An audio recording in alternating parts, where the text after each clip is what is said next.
Hello বন্ধুরা, বেসামাল প্রেম চ্যানেলের তরফ থেকে আমি মাম্পি। আমাদের ভিডিওগুলোর নোটিফিকেশন সবার আগে পেতে হলে নিচে থাকা সাবস্ক্রাইব বাটনটি ক্লিক করে পাশে থাকা বেল আইকনটি প্রেস করে নিন। আর আমাদের ভিডিওগুলোতে লাইক, শেয়ার, কমেন্ট করতে মোটেও ভুলবেন না। ধন্যবাদ সবাইকে। সকালে ঘুম থেকে উঠতেই নীরা নিজেকে বিছানায় আবিষ্কার করে, কিন্তু সে তো বারান্দায় ছিল। তাহলে কে আনলো তাকে? নীরব। কিন্তু সে কোথায়? ভেবে নীরা বিছানা থেকে নামতে যাবে, তখনই নীরা টেবিলে থাকা কাগজের দিকে চোখ যায়। নীরা আগ্রহ নিয়ে কাগজটা হাতে নেয়, তারপর পড়তে শুরু করে, যেখানে লেখা ছিল, প্রিয় নীরা, আশা করি আমি চলে যাওয়ার পর তুই ভালো থাকবি। কিন্তু যদি তুই আমাকে ভালোবাসিস তাহলে এটা পড়ার পর হয়তো আর থাকবি না। আমি অনেক স্বার্থপর জানিস, তাই তো আমার এসব করার কারণ তোকে বলে যাচ্ছি, যাতে তুই আমাকে ভুল না বুঝিস, অথবা এই জন্য যে তুই তুরিয়ের সাথে সুখী না থাকিস। জানিস নীরা, কালকে রাতে যখন তুই ওগুলো বলছিলি, কষ্টের থেকে বেশি আমার হিংসে হচ্ছিল। আমার নীরা অন্য কাউকে কেন ভালোবাসবে? সেটাই তো শুধু আমার অধিকার, তাই না? কিন্তু কয়েকদিন পর তা হয়তো থাকবে না। জানিস নীরা, আমি তোর সাথে এমন কেন করেছি? একজন অচেনা মানুষের কারণে। সে কে, মেয়ে নাকি ছেলে, আমি কিছুই জানি না। শুধু এতটুকুই জানি সে মার কাছে তোর বদনাম করত, তাই মা তোকে পছন্দ করতো না। মা কখনোই চাইতো না আমি তোর সাথে মিশি, তাই মা আমাকে বিদেশে পাঠিয়ে দেয়। আমিও যাই, কারণ আমিও ভেবেছিলাম যত দূরে থাকবো তোর জন্য আমার তত ভালোবাসা বাড়বে।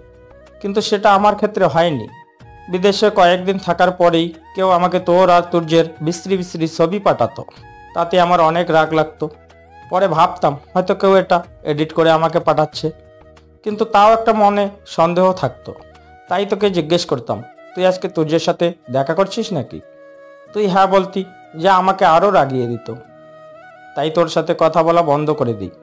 যখন বাংলাদেশে আসি তখনও একই অবস্থা। তুই তুর্যের সাথে আমার সামনে কথা বলতি, তাও হেসে হেসে। মাঝে মাঝে তো তুর্য তোর হাতও ধরতো, যা আমার সহ্য হতো না। তাই সব রাগ তোর ওপর ঝাড়তাম, তোকেই দোষী ভাবতাম। এক সময় ভেবেছিলাম তোকে আর কষ্ট দেব না, কিন্তু তুর্যের সাথে তোকে দেখলে অনেক কষ্ট হতো। কেন জানি রাগ সামলাতে পারতাম না, তাই তোকে দূরে দূরে ঠেলে দিতাম। সারাদিন বাসায় থাকতাম না, যাতে তোকে ভুলতে পারি, তোর চেহারা যেন আমাকে না দেখতে হয়। কিন্তু মন সবসময় তোকে কাছে চাইতো। তারপর ওই দিন যখন তুই বললি যে তোকে পাত্রপক্ষ দেখতে এসেছে, আমি এতে এত পাত্তা দেইনি। কিন্তু তোর বিয়ের দিন জানতে পারি তোর বিয়ে হচ্ছে, তাও আবার তুর্যের সাথে। ব্যাস, রাগ উঠে যায় আমার, তাই ওভাবে বিয়ে করি তোকে। জানিস, আমি মানতে পারছিলাম না তুই এমনটা করবি। ছাদে বসে বসে অনেক ড্রিঙ্কস করেছি, তাই আমার হোশ ছিল না। আর সেজন্যই ওই দিন রাতে আমি তোর সাথে জোর করি। কিন্তু বিশ্বাস কর, আমি তেমনটা করতে চাইনি, ভুল হয়ে গিয়েছিল। কিন্তু ওই যে আমার রাগ, তাই তোর সাথে রাব ব্যবহার করতাম। ভেবেছিলাম এভাবেই তোকে সারা জীবন কষ্ট দিয়ে যাব। কিন্তু ওই যে তোকে ভালোবাসি, তাই তোকে কষ্ট দিলে আমারও কষ্ট হতো। তাই তোকে আর কষ্ট দেব না ভেবেই আবার ভালোবাসে আপন করতে চেয়েছিলাম। কিন্তু কোথায় যেন বাধত। এত কষ্ট দেওয়ার পরও কি তুই আমাকে মেনে নিবি? হয়তো না, তাও চেষ্টা চালিয়ে গেছি। কিন্তু সেটাও হয়তো আমার কপালে ছিল না। আমি যে তোকে প্রকৃত সুখ দিতে পারবো না নীরা, আমি যে কোনোদিন বাবা হতে পারবো না। এতটুকু পড়তে নীরার চোখ ছানা বড়া হয়ে যায়। তার যেন পা থেকে মাটি সরে যাচ্ছে। কোনো মতে নিজেকে সামলে আবার পড়তে শুরু করে চিঠিটা। তোর মনে আছে নীরা, ছোটবেলায় আমি তুই একটা লেখে যেতাম মন খারাপ থাকলে, বেশি আনন্দ হলে, অথবা এমনি। জানিস নীরা, বিদেশ থেকে আসার পর আমি প্রায় সেখানে যেতাম। ছোটবেলার স্মৃতিগুলো মনে পড়লে অনেক শান্তি লাগতো।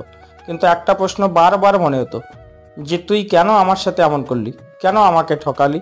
তোর যে এমন কি করেছিল যে তুই আমাকে ভুলে গিয়েছিস? এই প্রশ্নগুলো আর তোর যে ছবিগুলো আমার মস্তিষ্কে খুব বাজেভাবে গেঁথে গিয়েছিল, যা তোর কাছে আমাকে আসতে বারবার আটকাতো। কিন্তু তুই আমার ভালোবাসার থেকে বেশি আমার নেশা, আমার বদ অভ্যাস হয়ে গিয়েছিলি। হয়তো এ কারণেই চাইলেও আমি তোর কাছ থেকে দূরে আসতে পারি না। তোর কাছ থেকে দূরে সরে আসতে পারি না। কালকে যখন তুই গোসল করে বের হলি, তোর ভেজা চুল, শরীরে লেপ্টে থাকা শাড়ি, মুখে বিন্দু বিন্দু ঘাম খুব আকর্ষণ করছিল আমাকে। তার চেয়েও বেশি আকর্ষণ করছিল তোর ওই গোলাপি ঠোঁটগুলো। নিজেকে নিয়ন্ত্রণ করা খুব কঠিন হয়ে পড়ছিল আমার। তাই ঘরের মধ্যে তোকে নিজের কাছে একদম টেনে নিয়েছিলাম। দরজা ধাক্কানোর ফলে আমার হোশ আসে। যত দ্রুত সম্ভব বারান্দায় চলে আসি। বারান্দায় চলে আসতেই তুর্য আমাকে কল দেয়। হয়তো অবাক হচ্ছিস তুর্য আমাকে কেন কল করলো। বিয়ের পরে যখন তোর আর তুর্যের প্রথম দেখা হলো, তোরা দুজন দুজনকে দেখে কী সব বলছিলি, যা আমার একদম সহ্য হচ্ছিল না, তাই তোর সাথে খারাপ ব্যবহার করি। কিন্তু তাতে মনে হচ্ছিল আমার কষ্ট যেন আরও বেড়ে গেছে, ভালো লাগছিল না কিছু। তাই লেকের ওখানে চলে যাই। সেখানে গিয়ে নিজেকে কিছুটা শান্ত মনে হচ্ছিল। হঠাৎ একজন বলে ওঠে, ভেবেছিলাম আমার ভালোবাসা কেড়ে তুই আনন্দে আছিস, কিন্তু এখন দেখি তার উল্টোটা। তুই এমন কেন করেছিস নীরব? তুই কি নীরাকে কিছু করেছিস? যদি করে থাকিস তাহলে তোকে কিন্তু আমি ছাড়বো না। আমার নীরাকে কষ্ট দেওয়ার শাস্তি দেব তোকে। কণ্ঠটা শুনে বুঝে গিয়েছিলাম এটা কে। এমনি মাথা গরম ছিল। তুর্য এসে আরও মাথা গরম করে দেয়। কানে বারবার একটা কথাই বাজছিল, আমার নীরা। রাগের মাথায় পিছনে ফিরে তুর্যকে মারা শুরু করে দিই। কিছুক্ষণ পর তুর্য আমাকে মারা শুরু করে। মারার এক পর্যায়ে হঠাৎ আমি বমি করে দিই, রক্ত বমি, আর সাথে সাথে অজ্ঞান হয়ে যাই। যখন জ্ঞান ফিরে তখন নিজেকে হাসপাতালে আবিষ্কার করি। পাশেই তুর্য বসেছিল। ওকে দেখে রাগে আমার মাথা ফেটে যাচ্ছিল। আমি কিছু বলতে যাব, তখনই ও বলে ওঠে, কেন এমন করছিস নীরব? আমি জানি নীরাকে তুই কষ্ট দিচ্ছিস, তোদের দেখলে বোঝা যায়। বল না, নীরাকে কেন কষ্ট দিচ্ছিস তুই? ওর কথা শুনে নিজেকে আর ধরে রাখতে পারিনি। শুরু থেকে শেষ পর্যন্ত সব এক এক করে বলে দিই। আমার কথা শেষ হতেই তুর্য বলে, তোর আর ওর মধ্যে এমন কিছুই হয়নি। আর এটাও বলে যে এগুলো হয়তো কোনো প্ল্যান হতে পারে, কারণ পরিবারের কেউই তো আমাকে তোর কাছে যেতে দেয় না। তাছাড়া ও যদি এমন ইচ্ছে করতো তাহলে নীরা বলার সাথে সাথেই কেন বিয়েটা ভেঙে দিত। ভেবে দেখলাম এটা সত্যিও হতে পারে, কিন্তু পুরোপুরি বিশ্বাস করতে পারছিলাম না। বুঝতে পারছিলাম না কে এমন করেছে। কথার মাঝখানেই ডাক্তার এসে যান।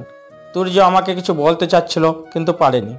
ডাক্তার আমাকে কিছু টেস্ট দেয়, যা বিকেলের দিকে করতে হবে, আর রাত্রে এটা রিপোর্ট পেয়ে যাব। তাই দুপুরে তুর্য আমাকে ফোন দেয় যেন আমি 3টার দিকে বাইর হই, আমার টেস্ট করানো হবে। আমিও খাবার খেয়ে চলে যাই। আস্তে আস্তে আমার সন্ধে হয়ে যায়। এসেই তোকে আর রিয়াকে নিয়ে রেস্টুরেন্টে চলে যাই। তুর্যকে নিয়ে যেতে চেয়েছিলাম, কিন্তু ও তোর সামনে আসতে চাচ্ছিল না। ওর কারণে আমাদের এত ঝামেলা হয়েছে। ও গেলে হয়তো আরও হবে। সত্যি বলতে আমি চাইও নি যে ও আমাদের সাথে যাক। আমি তো স্বার্থপর, তাই একটু স্বার্থপরতা করে ওকে আর জোর করিনি। তোদের বাসায় দিয়েই আমি তুর্যকে নিয়ে হাসপাতালে যাই। কিছুক্ষণের মধ্যেই আমি আমার রিপোর্টটা পেয়ে যাই। বিশ্বাস কর নীরা, যখন জানতে পারে আমি বাবা হতে পারবো না, পুরো পৃথিবীটাই যেন আমার অন্ধকার হয়ে যায়। ভেবেছিলাম সব ভুলে গিয়ে তোকে আমি আবার নতুন করে জীবন শুরু করব। আমাদের অনেকগুলো বেবি হবে। প্রথম মেয়ের নাম হবে রৌদ্রী আর ছেলের নাম হবে রৌদ্র। কিন্তু সেটা আর হবে না রে। আমার স্বপ্নটা স্বপ্নই থাকবে। পরক্ষণে মনে তোকে তো আমি অনেক কষ্ট দিয়েছি। এখন এটা জানলে হয়তো তুই আরও কষ্ট পাবি। তাই তুর্যকে বলি যেন ও তোকে বিয়ে করে ফেলে। প্রথমে ও রাজি হয়নি, অনেক জোর করার পর রাজি হয়েছে। আচ্ছা শোন, তোর আর তুর্যের বিয়ে হলে তোদের ছেলেমেয়ের নাম এগুলো রাখিস, আর যদি পারিস আমাকে মাফ করে দিস। জানিস নীরা, আমি চাই না তুই আমাকে ভুলে যাস। তুই যেমন আমার অন্তরের সাথে মিশে আছিস, তেমনই আমিও যেন তোর অন্তরে মিশে থাকি। তাই চিঠিটা লিখলাম। আর কি বলবো বুঝতে পারছি না, তাই বিদায় নিচ্ছি তোর কাছ থেকে। ভালো থাকিস। ইতি, তোর সব কষ্টের কারণ নীরব। চিঠিটা হাত থেকে পড়ে যায় নীরার। নিজেকে কেমন পাগল পাগল মনে হচ্ছে। তাড়াতাড়ি করে রুম থেকে বের হয় সে। দ্রুত পায়ে বাসা থেকে বের হচ্ছে নীরা। উদ্দেশ্য নীরবকে খুঁজবে সে। বের হওয়ার সময় মিসেস মুজমাল অনেক জিজ্ঞাসা করেছিল নীরা কোথায় যাচ্ছে, কিন্তু নীরা কোনো উত্তর দেয়নি। বাড়ির বাইরে আসতে নীরা কার সাথে যেন ধাক্কা খায়। সামনে তাকাতে দেখে তুর্য। তুর্যকে দেখতেই নীরার যেন একটু স্বস্তি পায়। তুর্যকে জড়িয়ে ধরে কান্না করতে করতে বলে, তুর্য দেখুন না, নীরব জানে কোথায় চলে গেছে। ওকে আমার কাছে নিয়ে আসুন না, আর পারছি না এগুলো সহ্য করতে। বলুন না, বলুন না, ওকে এনে দিবেন আমার কাছে। ভাই হয়ে বোনের এই আবদারটা রাখবেন প্লিজ। শান্ত হও নীরা। নীরব যদি কোথাও যায় তাহলে লন্ডনে যাবে, আর আজকে লন্ডনের ফ্লাইট রাত 10টা ছাড়া আর নেই। আমি জানতাম ও এমন কিছু করবে, তাই আগে থেকেই সব খোঁজ খবর নিয়ে রয়েছি। তুমি চিন্তা করো না, এখনো আমাদের কাছে অনেক সময় আছে। কিন্তু কিন্তু আপনি জানেন কিভাবে নীরব লন্ডন যাবে? সোজা হয়ে দাঁড়িয়ে কাঁদতে কাঁদতে, কালকেও আমাকে বলছিল যেন আমি তোমাকে বিয়ে করি, কিন্তু আমি রাজি হচ্ছিলাম না, তাই ও আমাকে জোর করছিল। কথার এক পর্যায়ে ও বলছিল ও নাকি লন্ডনে চলে যাবে, আর তোমাকেও 2-3 মাস পর লন্ডন থেকে ডিভোর্স লেটার পাঠাবে। আচ্ছা, এখন এগুলো বাদ দাও, আমাদের নীরবকে খুঁজতে হবে। তাড়াতাড়ি চলুন। তারপর তুর্য আর নীরা মিলে নীরবকে অনেক জায়গায় খুঁজতে থাকে, বাস স্টেশন থেকে শুরু করে এয়ারপোর্ট, সব জায়গায়, কিন্তু কোথাও পায় না। রাত 8টার দিকে নীরা আর তুর্য নীরবদের বাসার কাছে যে এয়ারপোর্ট আছে সেখানে নীরবকে খুঁজতে যায়। এই নিয়ে 2বার খুঁজতে যাচ্ছে এই এয়ারপোর্টে নীরা আর তুর্য। এবারও তারা নীরবকে পায় না। খুব অস্বস্তি হচ্ছে নীরার। জানালার দিকে তাকিয়ে আছে সে। বাইরে সেই লেক দেখা যাচ্ছে যেখানে নীরা আর নীরব ছোটবেলায় আসতো। হঠাৎ নীরা কাউকে লেকে দাঁড়িয়ে থাকতে দেখে। গায়ের গরম দেখে মনে হচ্ছে এটা নীরব। নীরা তাড়াতাড়ি তুর্যকে গাড়ি থামাতে বলে। গাড়ি থামাতেই নীরা দৌড়ে গিয়ে ওই ছেলেটার দিকে এগোতে থাকে। ছেলেটার একটু কাছে যেতেই নীরা বুঝতে পারে এটা নীরব। মুহূর্তেই নীরা রেগে যায়। নীরবের কাছে গিয়ে তার কলার জোরে টান দেয়। তাতে নীরব একটু অবাক হয়ে যায়। কলার টান দেওয়া ব্যক্তিকে দেখতেই নীরব আরো চমকে যায়। নীরা নীরবকে জোরে একটা থাপ্পড় মারে, তারপর বলে, কি সমস্যা কি আপনার? আমাকে কি মানুষ মনে হয় না আপনার?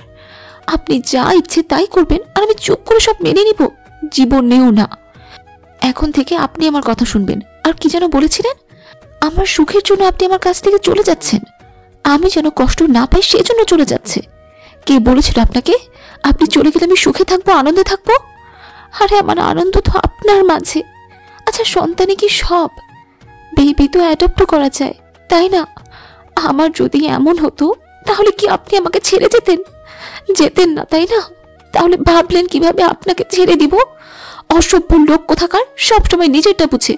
আসবেন না আপনি আমার কাছে, যেখানে ইচ্ছে সেখানে যান। একসাথে গড়গড় করে কথাগুলো বলে ফেলে নীরা। নীরব এখনো মাথা নিচু করে দাঁড়িয়ে আছে। নীরা সেখান থেকে চলে যেতে নাই, কিন্তু 5 কদমই চলতেই থেমে যায়। কি অসভ্য লোকটা রে বাবা! আমি বলেছি দেখে আমার কাছেও আসবে না, একবারও আমাকে আটকালোও না। রাগে নীরার গা জ্বরে যাচ্ছে। আবার নীরবের কাছে ফিরে গিয়ে তার কলার ধরে নিজের মুখের একদম কাছে এসে বলে, অসভ্য উগান্ডার গন্ডার তেলাপোকা! এত অসভ্য কেন আপনি? হ্যাঁ, আমি বললেই আপনি আমাকে আটকাবেন না? অসভ্য, অসহ্য। আর কিছু বলার আগে নীরব নীরাকে শক্ত করে জড়িয়ে ধরে। নীরব একটা মুচকি হেসে নীরবকে জড়িয়ে ধরে। দূর থেকে এই সব কিছু তুর্য দেখছে। ভালোবাসার মানুষকে অন্য কারোর সাথে দেখে খুব কষ্ট হচ্ছে তার, কিন্তু মনের এক কোণে শান্তিও লাগছে। এবার হয়তো নীরা সুখে থাকবে, আনন্দে দিন কাটবে তার ভেবেই একটা দীর্ঘশ্বাস ফেলে তুর্য। প্রায় 2 ঘন্টা ধরে তুর্য, নীরা আর নীরব ঘাসে বসে বসে গল্প করছে। আচ্ছা, তুই কোথায় ছিলি বলতো? তোকে খুঁজে পাচ্ছিলাম না কেন আমরা? আমি তো পাশের এয়ারপোর্টে ছিলাম। আমরা তো আপনাকে সেখানে 3বারের মতো খুঁজেছি, তাহলে পাইনি কেন? মানে আমি বাথরুমে লুকিয়েছিলাম। কথাটা শোনা মাত্রই নীরা আর তুর্য দুজনেই জোরে জোরে হেসে দেয়। হাসার এক পর্যায়ে নীরা হাসা বন্ধ করে দেয়। নীরবের দিকে তাকিয়ে বলে, আচ্ছা নীরব, আপনি চিঠিতে লিখেছিলেন আপনার আর তুর্যের ঝগড়া হয়েছে, আর তখনই আপনি রক্তবমি করেন। হঠাৎ রক্তবমি কেন হয়েছিল? আসলে তো আমি তো এত ভাবিনি। হয়তো আমার সমস্যাটার কারণে। আপনার বাবা হবার বা না হবার সাথে রক্তবমির কি সম্পর্ক? আমার মনে হচ্ছে কেউ আপনার সাথে কিছু একটা করেছে, যার ফলে আপনি। কিন্তু এমনটা তোমার কেন মনে হচ্ছে? আপনার মনে আছে নীরব, ছোটবেলায় আপনি দুষ্টুমি করতে গিয়ে মারাত্মকভাবে শরীরের বিভিন্ন জায়গায় ব্যথা পান। এতে ডাক্তারদের আশঙ্কা ছিল আপনি আর কোনোদিন বাবা হতে পারবেন কিনা। আর তখনই টেস্ট করানোর পর সব তো পজিটিভই ছিল, তাহলে এখন কেন? হয়তো ওইটা ইনফেক্ট এখন হচ্ছে। না, আমার মনে হচ্ছে এমন ইচ্ছে করে করানো হয়েছে। তাছাড়া আমরা এখনো জানি না নীরবকে ওই বাজে ছবিগুলো কে পাঠিয়েছে। আপনাদের কি কারোর উপর সন্দেহ হয়? আমার আছে। কার উপর? মার উপর? না, তাহলে? যারা এমন করেছে তারা হয়তো তাদের ভালো চায় না। মানে যারা বলতে তুই কি বোঝাচ্ছিস? কথাটা শুনে তুর্য একটা বাঁকা হাসি দেয়, তারপর বলে, রাগে মাথা ফেটে যাচ্ছে নীরবের। কে করেছে তাদের সাথে এমন তা জানা সত্ত্বেও সে এখনো কিছু করতে পারছে না। সেটা আরো রাগিয়ে তুলছে নীরবকে। নীরা তুর্য শান্ত থাকতে পারলেও নীরব নিজেকে শান্ত করতে পারছে না।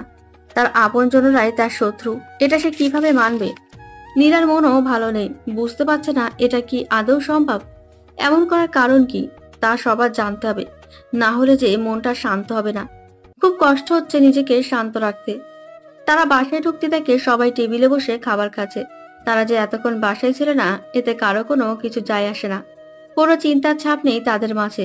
আরাম করে খাবার খাচ্ছে তারা। সবচেয়ে অবাক করার বিষয় হলো মিস্টার আজিজ মানে নীরবের বাবাও আছেন সাথে। তিনি এখানে কেন, বা তারা নেই তা জানা সত্ত্বেও এত শান্ত কিভাবে?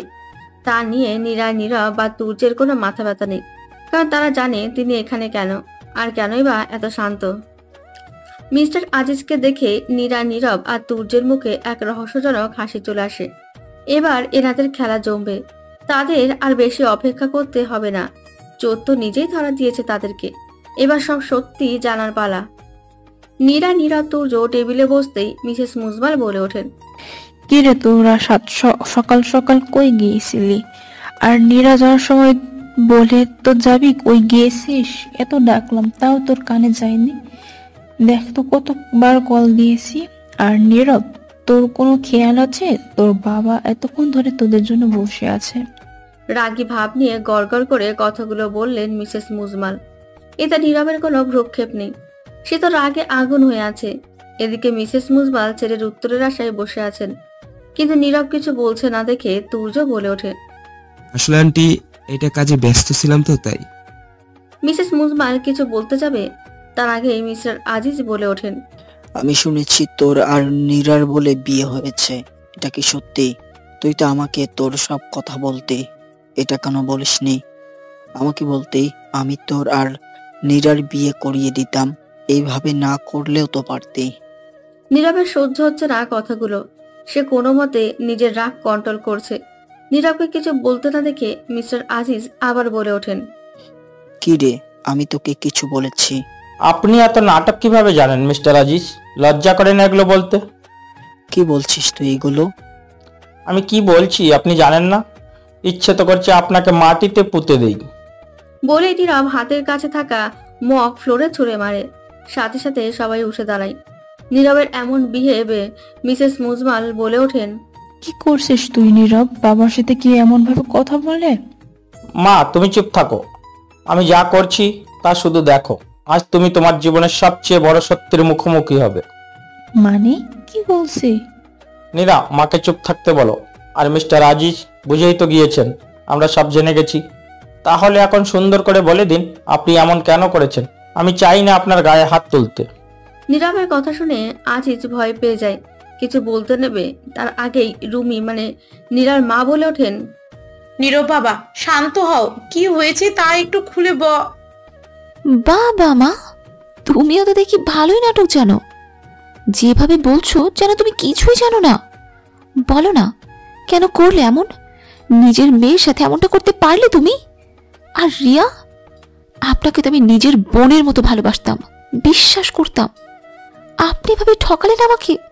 নীরার কথা শুনে রিয়া কেঁদে দেয়। কান্না করতে করতে বলে, আমি ইচ্ছা করে করিনি নীরা, আমাকে ওরা ব্ল্যাকমেল করেছে। তুমি তো জানো আমার বাবা অনেক অসুস্থ, আমার বাবার চিকিৎসার জন্য অনেক টাকা লাগবে। ওরা আমাকে বলেছে আমি যদি এমন করি তাহলে ওরা আমাকে বাবার চিকিৎসার জন্য টাকা দিবে।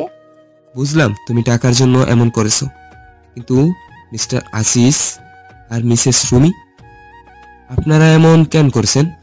নিজেদের ছেলে মেয়ের সাথে এমন কেউ করে? মিস রুমি, আপনি তো নীরাকে এত ভালোবাসতেন, তাকে আপনি এভাবে কেন করলেন? কে বলেছে নীরা আমার সন্তান? মানে?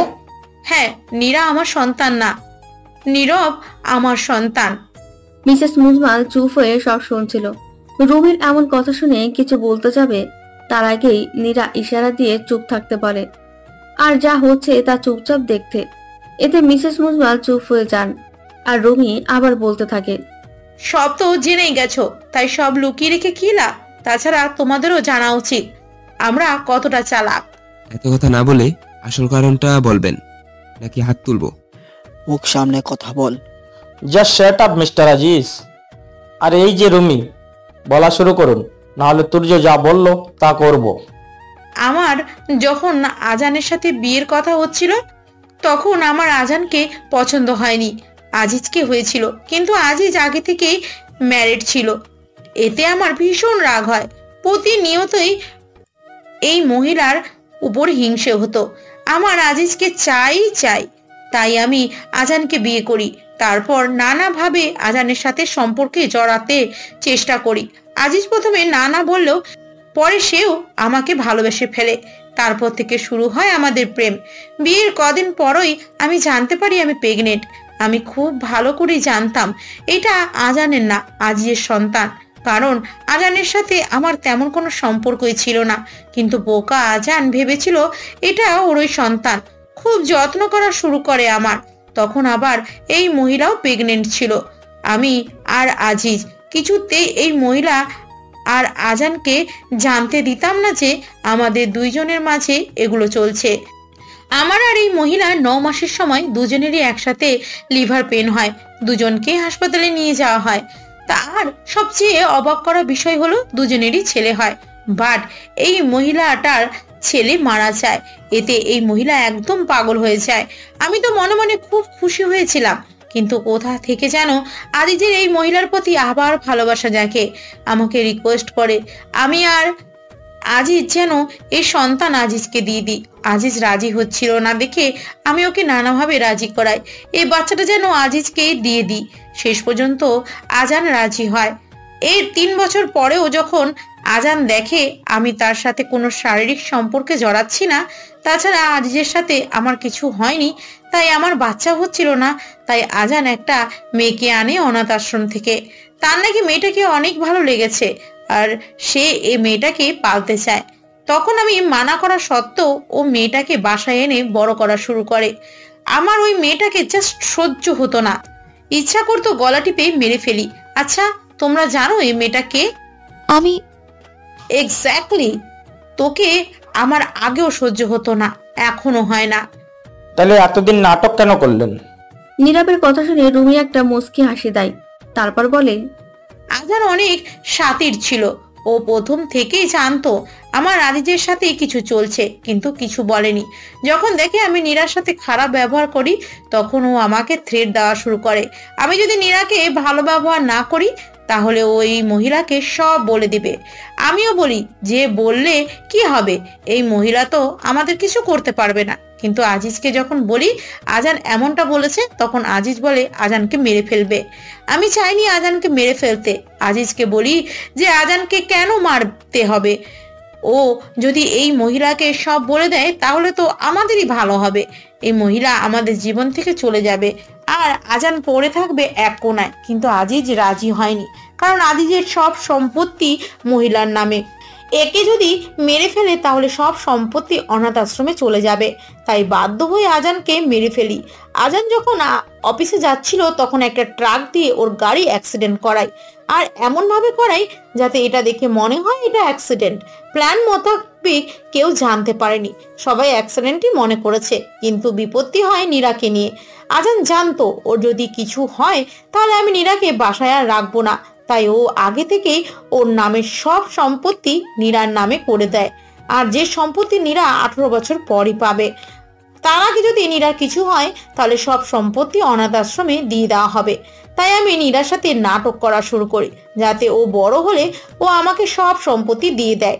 এরই মাঝে আজিজ আমাকে বলে যে তার বাসায় থাকতে আর এমন ভাব করতে যে আমার আর কোথাও যাওয়ার জায়গা নেই। আর এই সুযোগ আমি হারাতে চাইনি, তাই আমিও রাজি হয়ে যাই। কিন্তু সমস্যা হয় এই মহিলাকে নিয়ে। সব সময় আমাকে কথা শোনাতো, যা আমি একমাত্র আজিজের জন্য সহ্য করতাম। নীরব আর নীরা দুজনেই বড় হতে থাকে। বড় হওয়ার সাথে সাথেই ভাই বোন থেকেও ওদের মাঝে আরো গভীর সম্পর্ক হওয়া শুরু করে, যা আমি আর আজিজ কেউই চাইতাম না।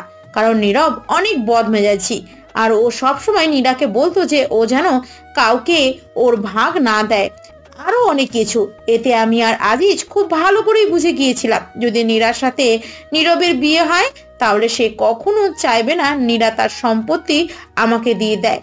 তাই প্ল্যান করি নীরবকে বিদেশে পাঠিয়ে দেব আর তাদের মাঝে দূরত্ব সৃষ্টি করব। আর তার জন্য আমরা তুর্যকে ব্যবহার করি। আমি খুব ভালো করে জানতাম তুর্য নীরার প্রতি দুর্বল। ওর নীরার প্রতি এত কেয়ার আমি আরো শিওর হয়ে যাই। তুর্য যখন নীরার কেয়ার করতো তখন আমরা সবাই মিলে তার ছবি তুলতাম আর নীরবকে এডিট করে পাঠাতাম, যা দেখে নীরব নীরার সাথে যোগাযোগ বন্ধ করে দেয়।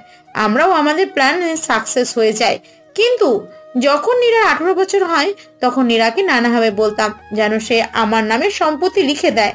কিন্তু আমার সাথীর মেয়ে বলে কিনা তার যখন বিয়ে হবে তখন সে আমাকে সব সম্পত্তি উপহার দিবে, তাই এখন দিবে না।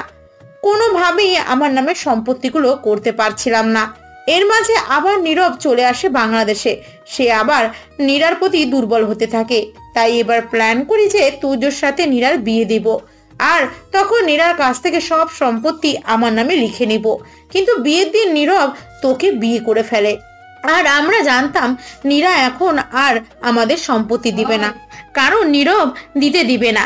তাই এবার প্ল্যান করি নীরবকে এমন একটা ওষুধ খাওয়াবো যাতে ও বাবা হতে না পারে। প্রথমে চেয়েছিলাম নীরার সাথে এমন করতে, কিন্তু ভয় ছিল তুর্য যদি জানে নীরা মা হতে পারবে না তাহলে ও হয়তো নীরাকে বিয়ে করবে না। কিন্তু নীরবকে এমন করলে আমরা সম্পত্তি পাবো, কারণ আমরা জানতাম নীরব যদি জানে ও কখনো বাবা হতে পারবে না তাহলে সে নীরাকে ছেড়ে চলে যাবে। আর আমরা এতে শিওর ছিলাম, কারণ আজিজকে নীরব তার সব কিছু বলতো, ইভেন নীরাকে যে ও ভালোবাসে তাও বলেছিল। তাই আজিজ আন্দাজ করেছিল এমন করলে নীরব চলে যাবে, আর ওর জন্য রিয়াকে মোহরা বানায়। ওর অসহায়ত্বের সুযোগ নিয়ে ওকে দিয়ে নীরবের খাবারে একটা করে ওষুধ দিতাম। প্ল্যান মোতাবেক সব হয় আর নীরব চলেও যায়। কিন্তু সকালে যখন আমি নীরার রুমে যাই তখন নীরাকে দেখতে পাই না। ফ্লোরে একটা চিঠি পাই, যা দেখে বুঝে গিয়েছিলাম নীরা নীরবকে খুঁজতে বের হয়েছে। তাই আজিজকে বলি ও যেন ইন্ডিয়া থেকে এক্ষুনি আসে। ও আমার কথা মতো চলে আসে। আসার পরেই আমরা আরেকটা প্ল্যান করি যে নীরাকে আজানের মতো ট্রাক দিয়ে মারবো। তাই ওই আগে ট্রাক ড্রাইভারকে ফোন দিই আর বলি সে যেন তোদের গাড়ি এমন ভাবে ধাক্কা দেয় যাতে তোরা পুরোপুরি না মরস, তাহলে আমরা তোদের হাসপাতালে নিয়ে যাব এন্ড এমন বিহেভ করব যেন আমরা কিছু জানি না।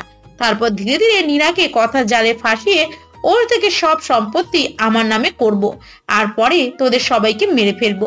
কিন্তু আমি বুঝতে পারছি না তোরা বাঁচলি কিভাবে, আর তোরা জানলে কি করে আমরা এসব করেছি। কারণ চালাক থেকে চালাক চোররাও ভুল করে।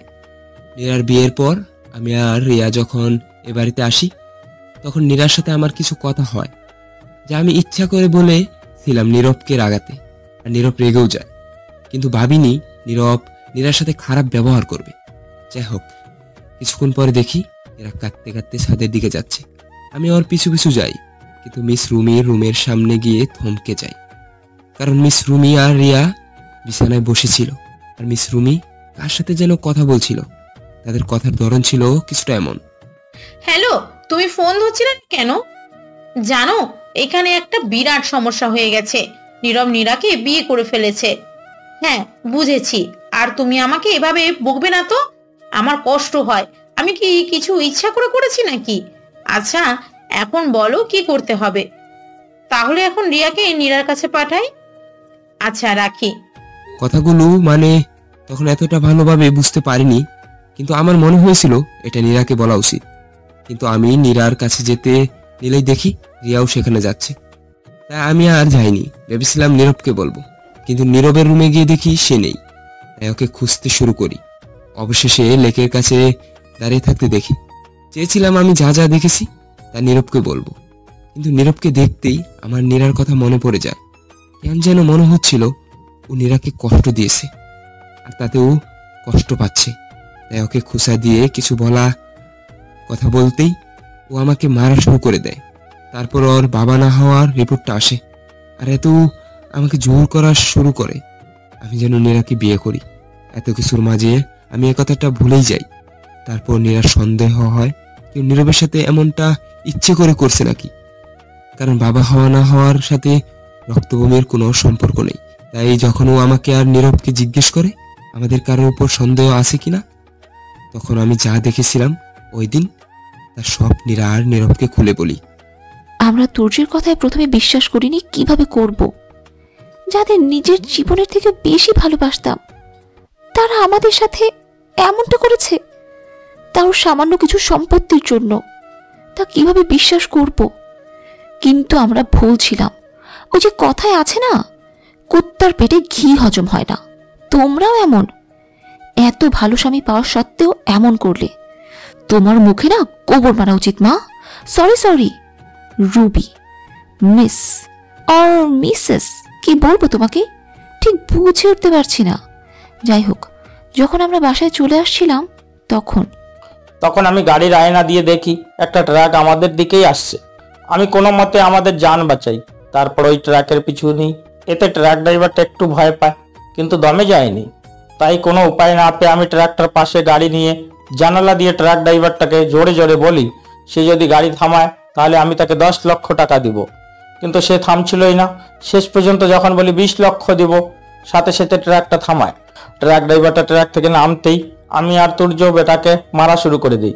আর কে এসব করতে বলেছে তা জিজ্ঞেস করি। অনেক মারার পরে সে তোমাদের 3 জনের কথা বলে। জানো, খুব কষ্ট পেয়েছিলাম। ভাবিনি যাকে প্রিয় মানুষ ভেবেছিলাম সে শত্রু, আর যাকে শত্রু ভেবেছিলাম সে প্রিয়।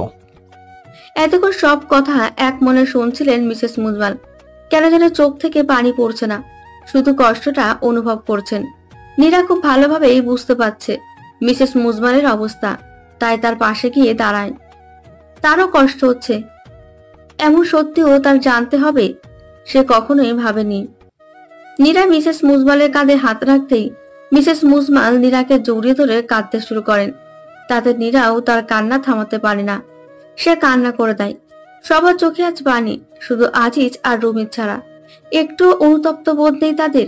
হঠাৎ আজিজ বলে ওঠেন, সব তো জেনে গিয়েছিস, তা এখন কি করবি? আসল না হলেও তুমি আমার বাবা, আসলে মা না হলেও তুমি আমার মা। তাই বেশি কিছু করব না। আমরা তো আর তোমাদের মতো পশু না। তাছাড়া বিচার করার জন্য আল্লাহ আর আইন আছে, তারাই তোমাদের শাস্তি দেবে। আসলে কি জানো, আমরা তোমাদের ভালোবেসেছি, তোমাদের বিশ্বাস করেছি, একটু হলেও তোমাদের কাছ থেকে আদর পেয়েছি। যদিও সেটা নাটক ছিল, কিন্তু পেয়েছি তো, তাই শুধু পুলিশের কাছেই দেব। নীরবের কথা শুনে আজিজ একটা বিশ্রী হাসি দেয়। তারপর নিজের প্যান্টের পেছন থেকে একটা গান বের করে নীরবের দিকে তাক করে আর বলে, কি প্রমাণ আছে তোদের কাছে? ওই ট্রাক ড্রাইভারটা, ও আমাকে কিছু করতে পারবে না, বুঝেছিস কিছু? আজিজ সাহেব আরো কিছু বলতে যাবে, তার আগেই নীরব পা দিয়ে আজিজ সাহেবের হাতে একটা কিক মারে। ফলে আজিজের হাত থেকে গানটা পড়ে যেতেই নীরব তা ধরে ফেলে। তারপর আজিজের দিকে তাক করে বলে, এতক্ষণ অনেক সহ্য করেছি, এখন আর না। কি ভেবেছিস তুই অনেক চালাক? তুই যতই চালাক হোস, আমার থেকে বেশি না। এখানে আসার আগেই আমি পুলিশকে নিয়ে এসেছি। আর তোর যে শার্টটা দেখছিস না, ওই শার্টের 2 নম্বর বোতামে ক্যামেরা আছে। তুই এতক্ষণ যা যা বলেছিস আর করেছিস সব রেকর্ড হয়ে গেছে ওইটায়, বুঝেছিস? এখন দেখ তোর সাথে কি হয়। তোরা জেলে তো যাবি, কিন্তু ওখানে তোর আমার কথা মতো শাস্তি পেতে হবে। এতে যত টাকা লাগুক আমি দেব, কিন্তু শাস্তি তুই পাবি, বুঝেছিস? গানটা আজিজের মাথার সাথে একদম লাগিয়ে। অফিসার, ওনাদের নিয়ে যান। তারপর পুলিশ রুমি আর আজিজকে নিয়ে যায়। রিয়াও নিয়ে যেতে চেয়েছিল, কিন্তু নীরা যেতে দেয়নি। রিয়া তো আর এটা ইচ্ছে করে কয়নি, তাই ওকে শাস্তি দেওয়াটা হয়তো ঠিক হবে না। নীরাকে শক্ত করে জড়িয়ে ধরে আছে নীরব। সবকিছু কেমন ঝাপসা মনে হচ্ছে তার। জীবনেও চিন্তা করতে পারেনি এমন হবে। এমনটা কি করার কোনো দরকার ছিল? যদি সব সত্যি বলতো তাদের, তাহলে তো তারা সব সম্পত্তি তাদের নামে লিখে দিত, তাই না? খুব বেশি কষ্ট হচ্ছে নীরবের, এসব মেনে নিতে পারছে না সে। নীরবের থেকে বেশি কষ্ট হচ্ছে নীরার, যাকে সে মা বাবা মনে করত, আসলে তারা তার কেউই না, সে তো এতিম। হঠাৎ নীরব বলে ওঠে, আচ্ছা নীরা, এমনটা না হলেও তো পারতো। আমার না কেমন জানি লাগছে। আমি মার ছেলে না, ওই জানোয়ারের ছেলে। ইচ্ছে তো করছে নিজেকে শেষ করে দিতে। চোখ থেকে কয়েক ফোঁটা পানি গালে গড়িয়ে পড়ে। এমন বলতে নেই নীরব, আপনারই যদি এমন মনে হয় তাহলে আমার কি হবে? আপনি তো তাও জানেন আপনার বাবা মাকে, কিন্তু আমি তো জানি না আমার মা বাবাকে। যাকে মা ভেবেছিলাম সে পদে পদে আমাকে ঘৃণা করে, তাহলে আমার কি করা উচিত? তাছাড়া মার কি করা উচিত? তিনি তো তার স্বামীর থেকে প্রতারণার শিকার হয়েছেন, তার কেমন লাগছে বলতে পারেন? এইভাবে ভেঙে পড়লে চলবে না নীরব। জানেন মাকে কত কষ্ট করে শান্ত করানো হয়েছে? জোরে জোরে চিল্লাচ্ছিলেন তিনি। এভাবে কাঁদতে আমি তাকে কখনো দেখিনি। শেষ পর্যন্ত তো তাকে ঘুমের ওষুধ দিতে হয় আমার। আমি ওই জানোয়ারদের ছাড়বো না। আমার সব কষ্টের মূলে তারা আছে। আমার বাবা হওয়ার সুখও তারা নিয়ে নিয়েছে। আমি তাদের কঠিন শাস্তি দেব। নীরব কথা বলতে বলতে বেশ উত্তেজিত হয়ে যায়। নীরা নীরবকে আরেকটু শক্ত করে জড়িয়ে ধরে, মাথায় হাত বুলাতে বুলাতে বলে, একটু শান্ত হন প্লিজ। ওদের শাস্তি আপনার দিতে হবে না, দেখবেন ইনশাল্লাহ আল্লাহ তাদের শাস্তি দিবেন। আমার কিছু ভালো লাগছে না নীরা, আমার খুব কষ্ট হচ্ছে। তুই না থাকলে আমি যে কিভাবে থাকতাম, এত কিছু সামাল দিতে পারতাম না আমি। আমার কারণেই তো এত কিছু হয়েছে, না আমি থাকতাম আর নাই এই সম্পত্তির ঝামেলা। এখন তোর কোনো দোষ নেই, সব দোষ ওই জানোয়ারদের। আমরা জন্মের আগ থেকেই ওরা ওদের জানোয়ারগিরি করতো। নীরব শান্ত হন, একটু ঘুমানোর চেষ্টা করুন, ভালো লাগবে। নীরা বলতে না বলতেই নীরব নীরার ঘাড়ে মুখ ডুবিয়ে দেয়। তারপর নীরার ঘাড়ে একটা চুমু দিয়ে ঘুমিয়ে পড়ে। 6 বছর পর। নীরা, আমার ওয়ালেটটা কোথায়? ড্রেসিং টেবিলে আছে, দেখুন। আমার টাইটা কোথায়? আরে বিছানার উপর আছে তো। পাচ্ছি না তো। ওখানেই তো আছে, একটু ভালো করে খুঁজুন না। পাইছি, এখন আয়, আমাকে টাই পরিয়ে দিবি। নীরব আপনি একটু নিজে পড়ুন না, আমি ব্যস্ত আছি। তুই আসবি নাকি আমি কোলে করে আনবো? উফ নীরব, জ্বালাবেন না তো। নীরা, তুই যদি না আসিস তাহলে? তাহলে কি? তাহলে আমি নীরা নীরা বলে ডাকতেই থাকবো। নীরা কিছু জবাব দেয় না, তাই নীরব নীরা নীরা বলে চিল্লানো শুরু করে। নীরবের এমন করায় নীরা বিরক্ত হয়ে রুমে যায়। রুমে ঢুকতে দেখে নীরব হাতে ফোন নিয়ে তা টিপছে আর নীরা নীরা বলে চিল্লাচ্ছে। নীরা একটু কাশি দিতেই নীরব তার হাত থেকে ফোনটা বিছানায় ফেলে দেয়। তারপর শাহরুখ খানের মতো পোজ দিয়ে বলে, জলদি আও মেরি জান, मैं ऑफिस के लिए देर हो रहा हूं। নীরবের কথায় একটা ভেঙচি দিয়ে নীরবের হাত থেকে টাইটা নিয়ে পরানো শুরু করে আর বলে, ঢং দেখলে বাঁচি না, এত ঢং পান কোথা থেকে? নীরব আয়েশ করে নীরার কোমর জড়িয়ে নীরাকে তার কাছে এনে বলে, তুই তো আমার একমাত্র বউ, তোর সামনে ঢং না করলে কার সামনে করব? আমার কি 10-12টা বউ আছে নাকি যে তাদের সামনে করব? তুই তো আমার একমাত্র বউ। জানি, আর আমি ছাড়া আপনার কেউ বউও হবে না। আপনি যে আনরোম্যান্টিক। তাই নাকি? তাহলে তো আমার রোমান্টিকগিরি দেখাতে হবে। বলে নীরব নীরার ঠোঁটের দিকে এগোতে থাকে।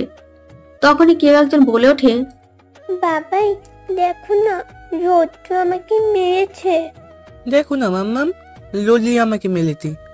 ওদের দুজনকে দেখতেই নীরব নীরাকে ছেড়ে দেয়। তারপর রৌদ্র রৌদ্রির কাছে গিয়ে হাঁটু গেড়ে বসে আর বলে, রৌদ্র, রৌদ্রি, আর একটু পরে আসতি। আমি আর তোর মাম্মা একটু রোমান্টিক হচ্ছিলাম, তোরা এসে ডিস্টার্ব করে দিলি আমাদের।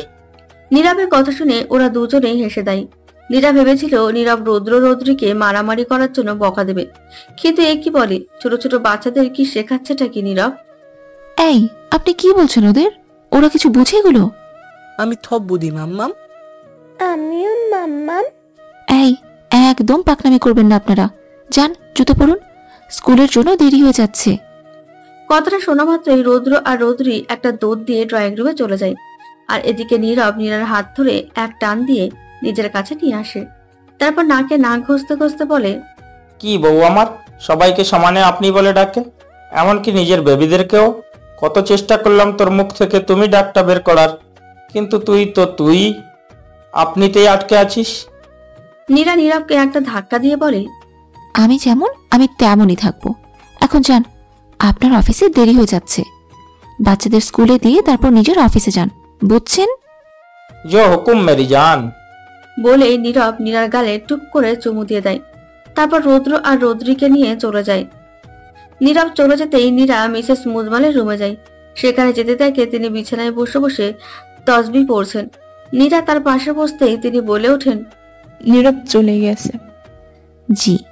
আচ্ছা, আমি তোর সাথে অনেক খারাপ ব্যবহার করেছি, তাই না? পারলে আমাকে মাফ করে দিস।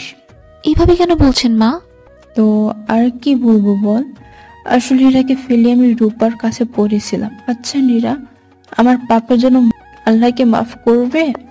অবশ্যই করবে। এখন এসব বাদ দিন, বলুন দুপুরে কি খাবেন? এভাবে নানা রকম কথা বলে তারপর নীরা নিজের রুমে চলে যায়। বারান্দায় দাঁড়িয়েই দেখে নীরব নিচে থেকে নীরার দিকে তাকিয়ে আছে আর ফ্লাইং কিস দিচ্ছে। এর বিনিময়ে নীরা একটা মিষ্টি হাসি দেয়। তাতে নীরব তার বুকের বাঁ পাশে হাত দিয়ে মরে যাওয়ার ভান করে। তারপর নীরাকে আরেকটা ফ্লাইং কিস দিয়ে অফিসের জন্য চলে যায়। এর নতুন না, নীরা প্রতিদিন রৌদ্র আর রৌদ্রিকে স্কুলে দিয়ে বাসার নিচে গাড়ি নিয়ে দাঁড়িয়ে থাকে আর নীরার বারান্দায় আসার অপেক্ষা করে। যখন নীরা বারান্দায় আসে তখন তার সাথে এমন করে অফিসে চলে যায়। এতে নীরা অনেক রাগারাগি করে নীরবের সাথে, কিন্তু মনের এক কোণে অনেক খুশি হয় নীরবের এমন করতে। নীরবের আজিজ আর রুমিকে শাস্তি দিতে হয়নি, আল্লাহ দিয়েছেন তাদের। জেলে আজিজ সাহেবের কিভাবে যেন পায়ে একটা পেরেক ঢুকে যায়, ফলে তার পায়ে মারাত্মক ইনফেকশন হয় আর তার পা কেটে ফেলতে হয়। অন্যদিকে রুমির গায়ের চামড়া পচে গেছে, খুব দুর্গন্ধ বের হয় তার গা থেকে। কেউ তার কাছে যেতে চায় না। সারাটা দিন তিনি একা একা থাকেন, সঙ্গ দেওয়ার কেউ নেই। আর তুর্য সেও ভালো আছে। রিয়ার বাবাকেও চিকিৎসা করানো হয়েছে যাতে তিনি একদম সুস্থ। আর নীরব খুব সুখে আছে, আনন্দে কাটে তাদের প্রতিটা দিন। রৌদ্র আর রৌদ্রী নীরব আর নীরার সন্তান। নীরবের বাবা না হওয়াটা জন্মসূত্রে না, তাই ডাক্তার বলেছিল যদি ট্রিটমেন্ট করা হয় তাহলে নীরবের বাবা হওয়ার সম্ভাবনা 50%, আবার না হওয়ার সম্ভাবনা 50%। তা তাদের মনে তো একটু আশার আলো জেগেছিল, তাই যথাসম্ভব চেষ্টা চালিয়ে গেছে তারা। আর তার শেষে ফলস্বরূপ নীরা আর নীরব পেয়েছে রৌদ্র আর রৌদ্রীকে। খুব সুখে আছে তারা। খুব গর্ব করে বলে নীরা সে ভালো আছে। সম্পর্কের শুরুটা খারাপ হলেও শেষটা ভালো। এই গল্পটা এখানেই শেষ। দেখা হবে অন্য কোনো গল্পে, একটু অন্যভাবে। গল্পটা কেমন হয়েছে জানাবেন এবং আমাদের সাথে থাকার জন্য ধন্যবাদ। আর সবাই ভালো থাকবেন, সুস্থ থাকবেন। নমস্কার।